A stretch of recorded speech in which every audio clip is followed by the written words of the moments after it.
Bonjour et je remercie votre amical d'endocrinologue pour m'avoir donné l'occasion de parler de la capsulite rétractile. Cette pathologie de l'épaule, relativement fréquente chez le diabétique par rapport à la population générale, est une pathologie bénigne souvent, qui guérit avec le temps et surtout qui est gênante au départ par la douleur et la limitation d'amplitude articulaire. Sachez bien que le diabète ou le syndrome métabolique ou un certain nombre de maladies métaboliques sont considérés actuellement comme des états pro-inflammatoires. Bien. Première notion à retenir, oubliez dorénavant la PSH, la périarthrite scapulo-humérale, une notion qui nous a été enseignée il y a quelques années à la fac. Duplay, s'il l'a décrit en 1872, actuellement, on la considère une sorte de débarras, d'un fourre-tout. Vous pouvez mettre ce que vous voulez, lésions de la coiffe, pathologie acromioclaviculaire, etc. Donc, actuellement, ne parlez surtout pas de périarthrite scapulo-humérale, s'il vous plaît. Ce n'est pas aussi la capsulite rétractile.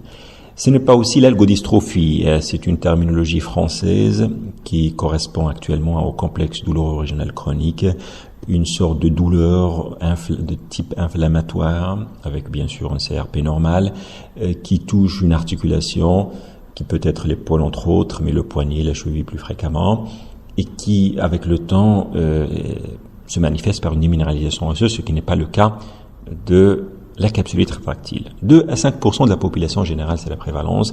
On pense qu'elle est sous-estimée pour deux raisons. La première, c'est que nombreux patients ne consultent pas, étant donné que la douleur avec le temps s'estompe et la limitation d'amplitude articulaire devient l'élément assez important de la clinique. Et puis, il y a des patients qui sont déçus après l'échec du premier traitement médical, souvent AINES ou corticothérapie générale, et qui ne consultent pas par la suite, ce qui ne permet pas aux médecins de rectifier le diagnostic, effectivement. Bon.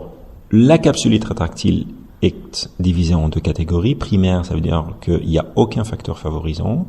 Et secondaire, c'est qu'il y a quelque chose qui a favorisé la capsulite, entre autres un traumatisme, une chirurgie, etc. Dans la capsulite rétractile primaire, il y en a certains quand même auteurs qui distinguent la capsulite dite chronique parce que les douleurs a évolué au-delà de 2 mois, ou aiguë, la douleur a évolué moins de 2 mois. Ceci dit, c'est pas important. Pour l'instant, la physiopathologie n'est pas claire, on ne sait pas pourquoi. On pense que c'est probablement un dysfonctionnement neurologique du système neurovégétatif, donc d'une sorte d'inflammation neurogène. Mais de toute façon, il y a beaucoup d'hypothèses. On verra une des hypothèses à la fin de cette présentation. La capsulite rétractile et le diabète. Bien. 2 études. Une qui est une sorte de cohorte basée sur la population, faite par Lu en Taïwan, entre 1996 et 2008.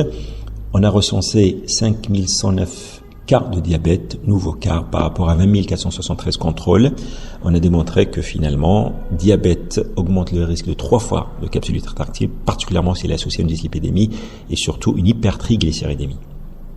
Deuxième étude, qui est une case control study faite par Wang, elle qui s'est étalée entre 2000 et 2009, 87 nouveaux cas diabétiques par rapport à 167 contrôles, a démontré, entre autres, qu'il n'y a pas une association entre un déséquilibre glycémique ou le contrôle glycémique et la capsulite rétractile. Il faut faire attention quand même. Probablement, c'est une étude qui n'est, à ce niveau-là, en termes de nombre de patients, est moins importante que celle de Lu.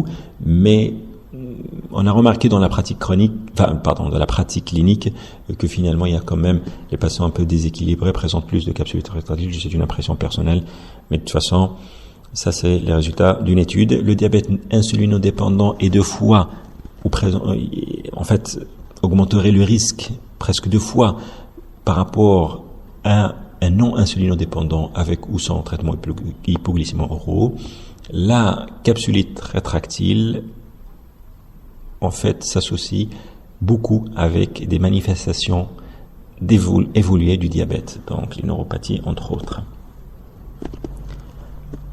Le diagnostic est clinique, oui. L'histoire clinique et le monde évolutif vous mettent sur les rails pour savoir déjà est-ce que vous êtes avec une capsulite primaire ou secondaire. Souvent, le patient viendra vous voir parce qu'il a mal à l'épaule et surtout, il se plaint d'un déficit de rétropulsion parce qu'il cherche pas la rotation externe ni l'abduction. Souvent, si il n'a pas ou elle n'a pas un travail avec un plan au-delà de 90 degrés ou 80 degrés d'élévation antérieure d'abduction.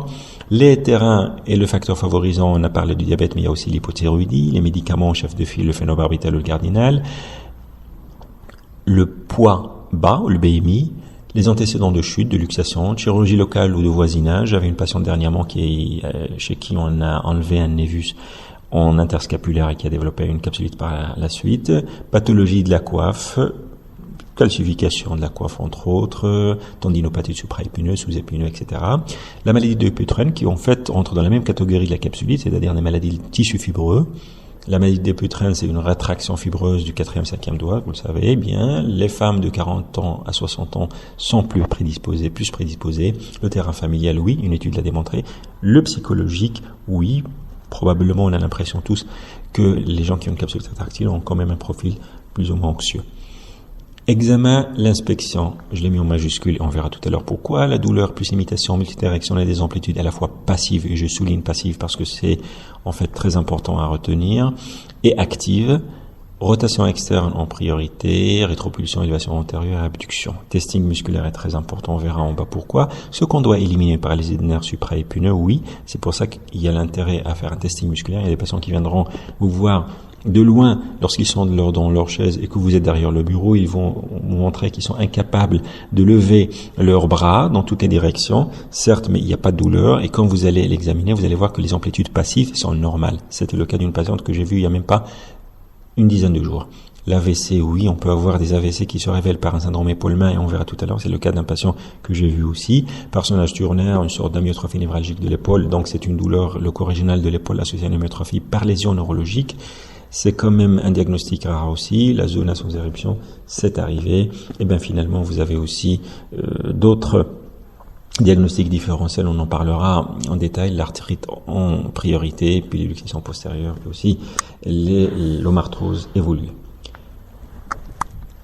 Limitation d'amplitude de la scapulo-humérale. À l'examen clinique en passif, vous bloquez votre scapula, vous essayez d'évaluer essentiellement le scapulo-huméral pour éliminer la mobilité de la scapulo-thoracique et vous ayez une évaluation plus claire de vos amplitudes de l'épaule en passive. Là, c'est en active un patient qui a du mal à lever en antérieur son bras et en abduction. Là, c'est le côté normal parce que l'autre côté, il n'arrive pas à mettre la main comme ça. Et là, c'est un patient sur la droite qui a en active une limitation de l'amplitude et qui essaie de compenser en basculant l'autre envoyé. Il a moins mal à cette date-là parce que je pense qu'il a 3 ou 4 mois d'évolution de sa capsulite. À retenir des associations quand même assez intéressantes que j'ai rencontrées en littérature aussi, c'est chez 2 patients diabétiques, la notion de radiculopathie C5, et des fois C6, mais surtout C5, on pense que la racine C5 est fragile en termes de vascularisation. Le diabète, puisque c'est une maladie qui touche les artères, probablement par ce biais-là, souffrerait la racine C5. Une patiente de 48 ans, capsulite rétractile évoluant depuis 10 mois, diabétique, sous hypoglycémie euro depuis 6 ans, plus ou moins, je dirais, déséquilibré, à 8,4 d'hémoglobine glyquée, EMG qui confirme une radiculopathie C5, mais à l'IRM, il n'y avait pas de conflit disco-radiculaire. La rééducation n'était pas suffisante, une mobilisation sous anesthésie était nécessaire par la suite. On remarque à l'examen clinique que j'ai dit tout à l'heure, l'inspection, une amyotrophie du deltoïde. L'inspection aussi par derrière, c'est très important. 45 ans, un homme qui a une capsulite rétractile évoluant depuis 6 mois avec un diabète sous hypoglycémie euro depuis 3 mois, hémoglobine glyquée à 7,7%, une EMG qui confirme une radiculopathie. Par conflit disco-radiculaire l'IRM, je suis pas vraiment très sûr parce qu'il y avait une petite protrusion discale de rien du tout. Et puis finalement, ce qui a attiré mon attention, c'est ce décollement du bord supéromédial de la scapula qui correspond à une dyskinésidite scapulaire de type 3. En finale, est souvent dû à une parésie du trapèze, particulièrement le trapèze supérieur, et on verra probablement cela est expliqué par une hypothèse à la fin dont je vais vous présenter une vidéo. Ceci dit, le syndrome épaule-main chez ce patient qui est venu me voir avec pour rééducation d'une algodystrophie de la main, finalement il avait une limitation d'amplitude de l'épaule, ce qui m'a poussé à chercher pourquoi. Et bien finalement c'est un AVC puisque c'est un diabétique, c'est un patient diabétique, un syndrome métabolique qui est très clair, et diabétique avec un micro-AVC dans la capsule et particulièrement au niveau de la partie qu'on appelle le faisceau géniculé. C'est aussi une partie du faisceau pyramidal qui intéresse l'innervation de membres supérieurs. Il n'avait rien par ailleurs, si ce n'est que ça. C'est très important de diagnostiquer un AVC parce que par la suite, il faudra mettre un traitement de prévention secondaire qui sauvera le cerveau de ce patient et finalement ça existe, des syndromes épaulements qui peuvent être révélateurs d'AVC. Examen complémentaire, éliminer en priorité une arthrite et une luxation postérieure. À mon point de vue personnel, ce sont des urgences.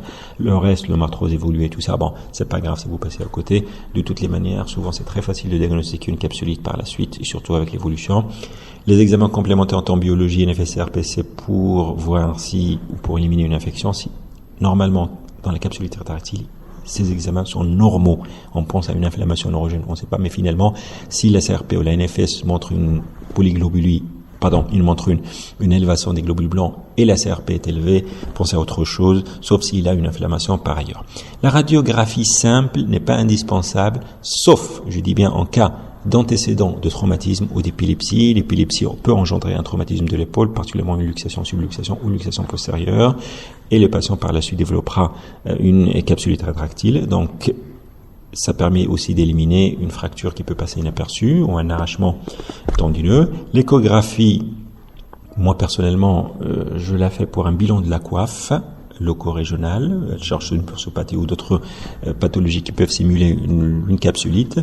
C'est aussi des facteurs favorisants, j'avais dit, mais entre autres, ça me permet le diagnostic de la capsulite pour un certain nombre de patients, on verra tout à l'heure. L'IRM, si suspicion d'une infection atypique, on verra tout à l'heure, ou si suspicion d'une tumeur primitive ou secondaire. Ceci dit, elle n'est pas du tout systématique, même si elle peut donner le diagnostic de capsulite, mais le rapport qualité prix, à mon point de vue, fait que il faudra préférer plutôt l'échographie, si ce n'est se baser surtout aussi sur la clinique. L'inspection, pourquoi c'est très important? C'est le cas clinique d'une patiente qui est venue me voir pour rééducation, soi-disant pour une raideur de l'épaule suite à une infection traitée par une antibiothérapie à base d'augmentin et de gentamicine, soi-disant pour une arthrite septique. Voilà, elle arrive dans le cabinet d'un médecin qui fait une radiographie, voit une destruction articulaire, il demande une IRM, il confirme une infection, il pense que c'est banal, mais en fin de compte, non. Quand il est venu me voir en la déshabillant, on trouve un trou, vous avez le diagnostic, ça avec ça, c'est la tuberculose, particulièrement dans notre contexte marocain. Biopsie confirme le diagnostic, traitement, cicatrisation et hop. Un autre diagnostic différentiel, c'est les calcifications avec une poussée inflammatoire ou une migration. Ça peut donc engendrer du douleur très insupportable avec limitation d'amplitude. Radiographie standard vous permet de faire le diagnostic. La luxation postérieure, le signe de l'ampoule que vous voyez ici, là, c'est une épaule normale, là, c'est une luxation postérieure. La luxation postérieure, ça passe souvent inaperçu dans les urgences, c'est très difficile à diagnostiquer. C'est une cliniquement limitation de la rotation interne. Une limitation de la rotation interne chez quelqu'un qui vient de tomber doit faire suspicion de luxation postérieure. L'arthrose scapulo-humérale très évoluée peut aussi donner un tableau de limitation d'amplitude douloureuse, mais souvent elle évolue sur des années plutôt que quelques mois, ce qui est le cas de la capsulite rétractile. L'intervalle de rotateur, le ligament coraco-huméral, ce qu'il faut retenir, ce sont les deux repères échographique pour évaluer l'épaisseur des ligaments coraco-huméral qui fait partie du complexe antérieur de stabilisation de l'épaule avec les ligaments scapulo-huméral supérieur, inférieur et moyen. En fait, l'épaisseur au-delà de 3 mm est évocateur d'une capsulite. Ça, c'est le cas d'une patiente que j'ai vue qui a été en fait opérée de son épaule pour une fracture de la tête humérale. Et finalement, en comparaison avec le côté contralatéral, on voit bien sûr que le ligament coraco-huméral, que vous voyez ici en anatomie sur cette pièce d'anatomie, c'est un ligament qui joint l'acromion à la tête de l'humérus, est épaissi. Ça, c'est un autre cas d'un épaississement du ligament coraco-huméral. Notre repère, c'est la longue portion de biceps que vous voyez ici, sur ce qu'on appelle une coupe de l'intervalle de rotateur, avec le subscapulaire un peu en bas ici, et le supraépineux en haut. L'IRM, oui, on a utilisé l'IRM pour le diagnostic, mais on a même fait des études pour voir à ce qui est intérêt à utiliser l'IRM pour un diagnostic précoce. Certes que vous avez la même notion de l'épaississement de ligament coraco-huméral au-delà de 3 mm que vous voyez ici sur ces deux images-là. Un ligament coraco-huméral normal, un ligament coraco-huméral qui joint, comme j'ai dit tout à l'heure, l'acromion à l'humérus, est épaissi. Ceci dit, il y a aussi un autre signe qui est un épaississement de la poche inférieure, de la capsule, au niveau axillaire, mais finalement pour le coup de l'IRM, à mon avis, il ne faudra pas l'utiliser pour le diagnostic positif de la capsulite rétractile. Le traitement, il faut savoir déjà l'évolution, et puis vous pouvez proposer ce que vous voulez en fonction de l'évolution de la capsulite. La phase chaude, donc pour une fin, c'est 4 stages, mais de toute façon, on peut résumer la chose en 3 stades, si on veut être un peu plus simpliste. Une stade, je dirais, chaud, inflammatoire, douloureux, avec un début de limitation d'amplitude. Un stade de transition où vous avez moins de douleur, mais plus de limitation qui s'installe. Une phase froide où vous n'avez quasiment plus de douleur, mais surtout une limitation d'amplitude. Une phase de régression. Vous pouvez je dirais bien proposer une infiltration pour soulager les douleurs au départ, puis une arthrodistension à la phase de transition, une mobilisation, voire une mobilisation sous anesthésie ou sous arthroscopie à la fin si vous avez des séquelles. En fait, environ 7 à 10% des patients gardent une limitation d'amplitude au-delà de 10 ans après un épisode de capsulite rétractile. Ça vous montre quand même que ça peut être handicapant et on peut avoir recours à une libération chirurgicale par arthroscopie. Alors, la majorité des cas, des gens qui ont une capsulite guérissent. La durée d'évolution varie entre 1 an et demi à 2 ans, voire 4 ans pour certains, voire plus des fois pour d'autres. Le risque de récidive pour l'épaule contralatérale existe, surtout s'il y a une cause favorisante comme le diabète. L'utilisation d'anti-inflammatoires Péros doit être judicieuse. Il ne faut pas dépasser 8 à 10 jours, souvent pour des crises très douloureuses aiguës. Il ne faut pas donner des anti-inflammatoires pour 3, 4, 5 mois. Ça, c'est un peu n'importe quoi. La corticothérapie orale, certes, mais pour des patients, ça peut présenter, particulièrement les diabétiques, des effets secondaires type déséquilibre diabétique. Mais sur le plan de l'action anti-inflammatoire au niveau de la capsule, c'est pas vraiment un effet très flagrant. C'est un effet très limité, aussi bien dans le temps que en termes sur le temps que sur la douleur. Alors pourquoi ce délai très important de la guérison? C'est parce que tout simplement le collagène a une demi-vie qui va de 200 à 500 jours environ. Pour la capsule qui est composée d'un collagène de type 1 essentiellement et un peu de type 2 et type 3, sachez que pour renouveler tout ce collagène qui est de mauvaise qualité, il faudra du temps. C'est dans la capsulite rétractile, Omar et Bunker ont confirmé qu'il y a une prolifération de fibroblastes avec une altération de la coiffe des rotateurs, particulièrement de l'intervalle des rotateurs et de la bourse, et de ligaments coracohuméral, comme on l'a vu tout à l'heure, avec une matrix dense en collagène de type 3 surtout. Bon, ceci dit, on passe aux traitements locaux par infiltration, par voie postérieure à l'intervalle des rotateurs, je le fais par échographie. Ça dépend quel type de voie qui va m'être un peu plus facile. Si je repère facilement l'intervalle de rotateur, je peux passer par là, sinon la voie postérieure aussi ne me pose aucun problème.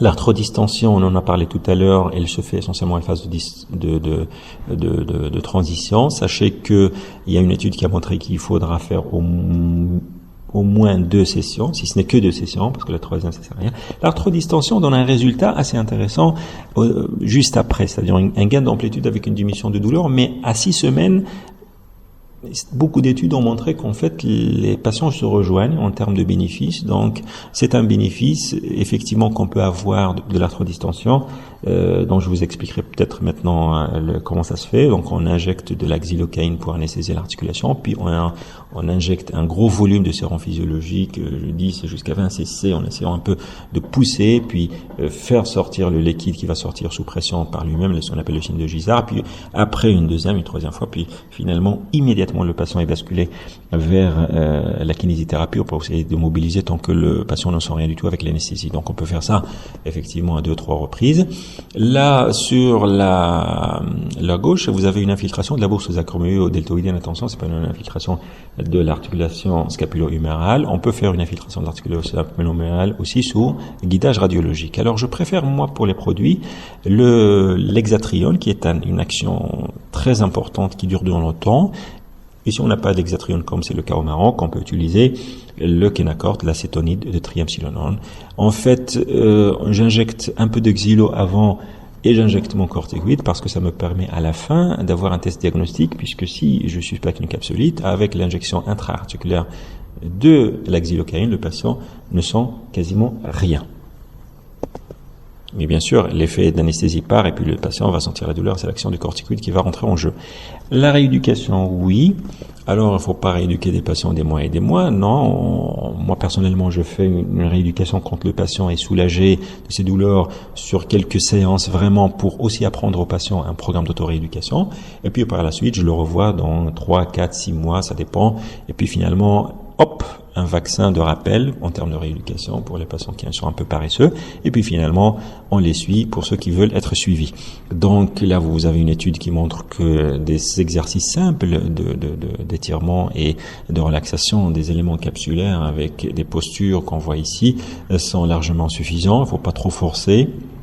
Et puis l'autorééducation, c'est l'élément le plus important. Ça se passe sur les principes de la mécanotransduction, comme un peu la neuroplasticité en neurorééducation. Les autorééducations, on explique aux patients des exercices très simples, comme ici le pendulaire ou bien l'exercice avec la porte pour essayer de gagner un peu sur la rotation externe. Ceci dit, pour la mobilisation sous anesthésie ou le bloc ou sous bloc du nerf supraépineux, oui, on peut le faire, mais bon, il y a des risques qui sont quand même minimes, l'atteinte du plexus brachial ou d'autres complications comme les fractures et les luxations, mais ceci dit, on peut avoir aussi recours à une libération arthroscopique. Pas de consensus quand est-ce qu'il faut le faire, mais certes au niveau des phases des séquelles, après un délai raisonnable. Avant de conclure, je vous fais défiler cette vidéo, ou plutôt visionner cette vidéo, bon, pour vous montrer un peu de quoi en a l'air une capsule rétractile intérieure de l'articulation, en arthroscopie. Vous voyez ici, crochet comment cette hyperémie vasculaire de la synoviale avec des hypertrophies qu'on va voir tout à l'heure de type villositaire et nodulaire. Là, c'est la longue portion de biceps que vous avez vu tout à l'heure, le tendon. Et voyez cette hyperplasie. Là, une des théories expliquant la physiopathologie de la capsulite, c'est un blocage au niveau de la première vertèbre cervicale et du crâne qui va empêcher le patient de regarder correctement, qui lui va se pencher la tête vers l'avant pour mieux voir, et ça va influencer le passage de l'influx nerveux entre autres et la vascularisation, ce qui va engendrer une neurapraxie ou un déficit de la partie supérieure du trapèze, le faisceau supérieur du trapèze, et par la suite, par processus neurologique pur, une capsule rétractile. C'est une hypothèse intéressante que je voulais vous montrer, mais il y en a d'autres aussi. On retient en conclusion que le diagnostic est clinique, limitation passive et active des amplitudes avec une douleur. L'évolution naturelle se fait vers la guérison. La rééducation, oui, mais pas tout le temps, et surtout l'autorééducation. Les infiltrations permettent de soulager le patient et de gagner sa confiance pour lui permettre de faire son programme d'autorééducation ou sa rééducation. L'intérêt de l'échographie, personnellement, je trouve qu'elle devient indispensable dans ma pratique. La physiothérapie, dont je vois pas mal d'ordonnances, ultrasons, massage, infrarouge, ça ne sert absolument à rien. Et un autre élément qui est très important dans la prise en charge de la capsule rétractile, c'est la patience du patient. Parce qu'après tout, on a vu que l'évolution naturelle se fait vers la guérison spontanée après quelques mois, et que finalement, s'ils sont vraiment trop gênés par la suite, par la limitation d'amplitude, il faudra bien sûr peser le pour et le contre pour la décision que vous allez prendre par la suite. Je vous remercie pour votre attention.